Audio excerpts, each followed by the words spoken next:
ಇಲ್ಲ ಗಟ್ಟಿತ್ತ ಬಾಕ್ ಬಾಕ್ ಬಾಕ್ ಅಂತ ಅಲ್ಲ ನೋಡಪ್ಪ, ನಾನು ಹೇಳಿಲ್ಲ ಹೋಗಲ್ಲಪ್ಪ ಅವರು ಅವ್ರ ಕೆಳಗೆ ಹೋಗೋಣ ಅಂತ ಮಾತಾಡ್ತೀನಿ. ಅಲ್ಲ ನಮ್ದು ಸರಿ ಬಂದ್ರೆ ಕೆಲ ನೀನು ಮಾಡಿ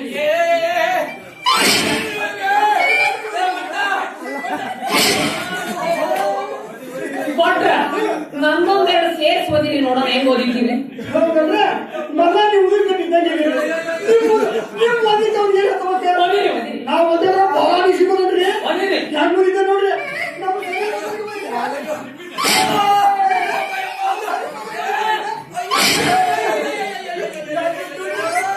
ಕೊಟ್ರ ನೀವ್ ಏನೋ ಅನ್ರಿ ನಾ ಪಾರಾದ್ ನೋಡ್ರಿ.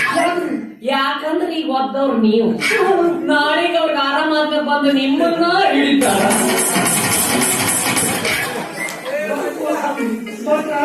ಅದಕ್ಕೆ ಗಿಟ್ಟು ಮುರ್ಗುಸಿ ಅಂತ ಹೇಳಿ ನೋಡ್ರಿ ಅವ್ರು ಆರಾಮಾಗಿ ಬಂದ ವಿಚಾರ ಅಂತ ಅವ್ರಿಗೆ ಏನೋ ಉಂಟಾಗತ್ತಂತ ಹೆಂಗಿದ್ರು ನಿಮ್ಗೆ ಹಾಕಿ ಒಯ್ದಿರ್ತೀರಿ. ಅದಕ್ಕೆ ಏನಾದ್ರು ಒಂದು ಉಪಾಯ ಗೊತ್ತಿರಲ್ಲ. ಇದಕ್ಕೆ ಔಷಧ ಬರೀ ಏನದ ಇವ್ರ ತೋಟದಾಗ ಇಟೀಟ ಮೆಣಸಿಕಾಯಿ ಬೆಳೆದ ಅದನ್ನ ತೊಂಬಂದು ಸಣ್ಣಾಗಿ ಅರಬೇಕು. ಇವ್ರು ಎಲ್ಲೆಲ್ಲಿ ಉರಿತದ ಅಂತ ಅಲ್ಲಿ ಲೇಪನ ಮಾಡಿದ್ರೆ ತಾನ ಕಡಿಮೆ ಆಗ್ತದೆ. ಇವ್ರ ದೇಹ ನೋಡಿದ್ರೆ ಹಾನಿ ಅಂತ ದೇಹ ಎಲ್ಲಾ ಕಡೆಯಲ್ಲಿ ಯತ್ನ ಮಾಡ್ಲಿಕ್ಕೆ ಆಗೋದಿಲ್ಲ. ಅದಕ್ಕೆ ಇವ್ರ ಬಟ್ಟೆ ಎಲ್ಲ ಕಳಿಸಿ ರುಬ್ಕಲ್ ಇರ್ತದೆ ರುಬ್ಕಲ್ ಅದಕ್ಕಾಗಿ ಇವ್ರು ಉಲ್ಟಾ ಹಾಕಿಬಿಟ್ಟು ಇತ್ತು ಚೆನ್ನಾಗಿರ್ತದ್ರಿ. ಅದು ಉರುತದಾಗ ಉರುತು ಸೇರಿದ್ರೆ ತಂಪಾಗ್ತದೆ. ಆಗ್ಬೋದು ಉರಿಯ ಬೆಂಕಿ ಮಾತ್ರ ಸುರಿದ್ರಲ್ಲಪ್ಪ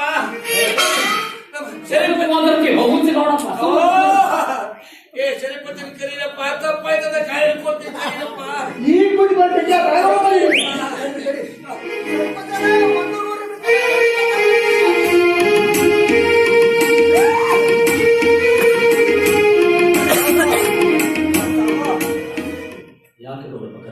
ಯಪ್ಪ ನನ್ನ ತಪ್ಪನ್ನು ಕ್ಷಮೆ ಮಾಡ್ರಿಯಪ್ಪ. ನಿನ್ನ ಕಾಲು ಬೇಡ್ಕೊಳ್ತೀನಿ, ತಪ್ಪದ ಕ್ಷಮೆ ಮಾಡ್ರಿಯಪ್ಪ. ಉಗುಳೀನಿ ಎಲ್ಲ ನುಗ್ಗಿ ಒಳ್ಳೆ ತಕ್ಕು ಅಂದ್ರೆ ಹೇಗೆ ತಕ್ಕೋಲಿ ನಿನಗಿರುವ ಎರಡು ದಾಳಿ ಏನ್ ಹೇಳಿಯಪ್ಪ? ತಪ್ಪಾಗಿದ್ದೆ ಅಂತ ನನ್ನ ಗುರುನಾಥ ಗೋವಿಂದ ಜನ ಪಾದಕ ಹಣಿ ಹಚ್ಚಿ ಬೇಡಿಕೊಂಡಿದ್ದೆ. ಇಲ್ಲ ಅಂದ್ರೆ ನಿನ್ನ ಕಾಲ್ನ ಚೌಡಿ ನಡಗಬಕ್ಕ ಕಟ್ಟಿ 3 ತಿಂಗಳ ಒಂಟಿ ಒದಿರಿ ಸಾಯಿ. ನಿಮ್ಮ ಗುರುನಾಥ ಗೋವಿಂದ ಪಾದಕಷ್ಟೇ ಹಾಕ್ರಿ, ನಿಮ್ಮ ತಲೆಗೆ ಪಾದಕ ಹೆಚ್ಚುತ್ತೀನಿಯಪ್ಪ.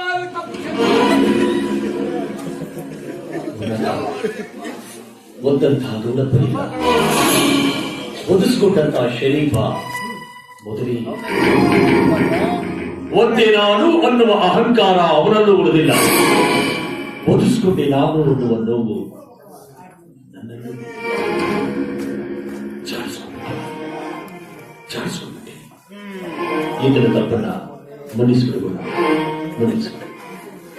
ಬದುಕೇನು ಮಾಡಿದೆ ಇಲ್ಲಿ ಸುಳ್ಳೆ, ಬದುಕೇನು ಮಾಡಿದೆ ಇಲ್ಲಿ ಸುಳ್ಳೆ, ಮುದುಕಿಯಾಗಿ ಬೋದೆಲ್ಲೆ ಚೀಪುಚ್ಚ ಮರುಳೆ, ಮುದುಕಿಯಾಗಿ ಬೋದೆಲ್ಲೆ ಚೀಪುಚ್ಚ ಮರುಳೆ. ಹೋಗುತ್ತಿರುವುದು ಕಾಯವೆನ್ನ, ಹೋಗುತ್ತಿರುವುದು ಕಾಯವೆನ್ನ, ಇದರ ರಾಘವ ತಿಳಿದವನ ಯೋಗಿ ಸಮರ್ಥ. ಹೋಗುತ್ತಿರುವುದು ಕಾಯವೆನ್ನ.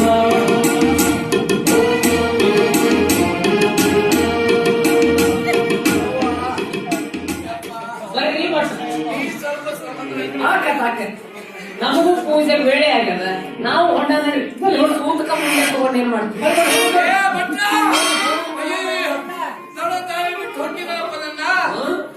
ಸ್ವಲ್ಪ ಮನೆ ಮುಟ್ಸ್ರು. ಯಾವ್ದಾರ ದೇವ್ರಿಗೆ ಹರಕೆ ಹೊತ್ಕೊಂಡ್ ಬಂದೇವ್ ನೋಡ್ ನಾವು. ನಿಮ್ಮ ಮನೆ ಮುಟ್ಟಿಸಿ ಹೊಕ್ಕೇವ್ ಅಂತೇಳಿ ಹಂಗೆಲ್ಲಪ್ಪ. ಗೌಡ ಶಾನಿ ಬಾಗಿಲ ನಿಂತ್ಕೊಂಡು ಗೌಡ್ರು ಬರ್ತಾರಂತ ಹೇಳಿ ಬಿಸಿ ರೊಟ್ಟಿ ಮಾಡಿ ಹಸಿ ಬೆಣ್ಣೆ ರೊಟ್ಟಿ ಗೌಡ. ಈಗ ನೀವು ಮನಿ ಮುಟ್ಟಿದ್ರ ಬಿಸಿ ರೊಟ್ಟಿ ಮ್ಯಾಗ ಹಸಿ ಬೆಣ್ಣೆ, ಇಲ್ಲ ಅಂದ್ರ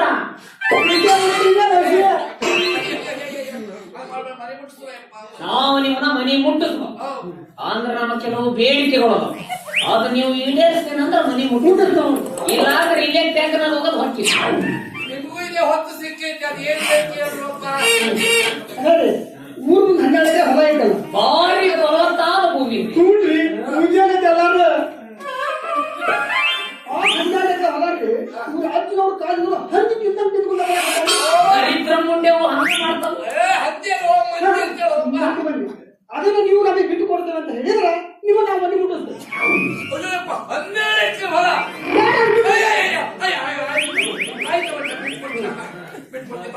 ಮರಿ ಬಿಡ್ಸೋಣಪ್ಪ ಬರ್ರಿ. ನಿಮ್ಮ ಬೇಡಿಕೆ ಈಡೇರಿಸ್ತೇನೆ ಅಂದ್ರಲ್ಲ ಆಯ್ತು ಬಿಡ್ರ ಒಂದ್ ಹಗ್ಗ ಹಾಕಿ ಜಪ್ಕೊಂಡು ಹೋಗ್ರಿ. ಅಲ್ಲಿ ಊರಿಗೆ ಹೋಗ್ರ ಅವರು ಹಂಗೆ ಹೋಗ್ಲಿಕ್ಕೆ ಆಗೋದಿಲ್ಲ ಅವ್ರು ನಾಯಿ ಮಾಡಿ ಹೇಳಿ ನೀವು ಮತ್ತ ನಮ್ದು ಬೇಡಿಕೆ ಅದ ಈಗ ಕೇಳಲ್ಲ ಈಡೇರಿಸ್ತಾರ ಹಾಳಾದು ತಿಥಿ ಬಂತು ಸೂತಕ ಮುಂಡೆ ಗಂಡ ನಮ್ಗೆ ಯಾಕೆ ತಿಥಿ ಬರ್ತಾರಲ್ಲಿ ಹಾಳಾದು ನಮ್ಮ ಅಜ್ಜಿದ ತಿಥಿ ಬಂತು ಅದಕ್ಕೆ ಅಂತಂದ್ರಿ ಇನ್ನು ಸತ್ಯ ಇಲ್ಲ ಅದಕ್ಕೆ ಕಿರಾಣಿ ಸಾಮಾನು ಬೇಕಾಗ್ತದ ಬೇಕಾದ್ರೆ ಕೊಡ್ತಾರ ಒಟ್ಟು ಕಳಿಸ್ತೀನಿ ಅಂದ್ರೆ ಕರ್ಕೊಂಡು ಹೋಗ್ರಿ. ಆಯ್ತಪ್ಪ 4 ಕೆಜಿ ಎಲ್ಲ ಕೊಟ್ಕೊಂಡು ಹೇಳ್ತೀನಿ ಕೇಳ್ರಿ ಈ ಎಡ್ಸಿನ ಅಕ್ಕಿ ಎಡ್ಸಿನ ಗೋಧಿ ಎಡ್ಸಿನ ಬಿಡಿ ಎಡ್ಸಿನ ಬಿಡಿ ನಕಡಿ ಬೆಲ್ಲ ನಕ್ಕಡಿ ಎಣ್ಣೆ ಬೇಕಾಗ್ತದ. ಅವನು 12 ಹೊಲ ಕೇಳ್ದ ಈರುಳ್ಳಿ ಅಂಗಿ ಸಾಮಾನ ಕೇಳಕತ್ತೀಯಲ್ಲೋ. ಹಂಗ ಶುದ್ಧ ಆತು ತುಪ್ಪನ ಆಗ್ಬೇಕು. ಆಯ್ತಪ್ಪ ನೀ ಬೇಡಿಕೆ ಎಲ್ಲ ಇರುತ್ತೆ ಮತ್ತೆ ಮನೆ ಮುಟ್ಟಿಸೋಣ. ನಡಿ ಇದನ್ನ ತಗೊಂಡು ಹೋಗೋಣ. ರಘುಪತಿ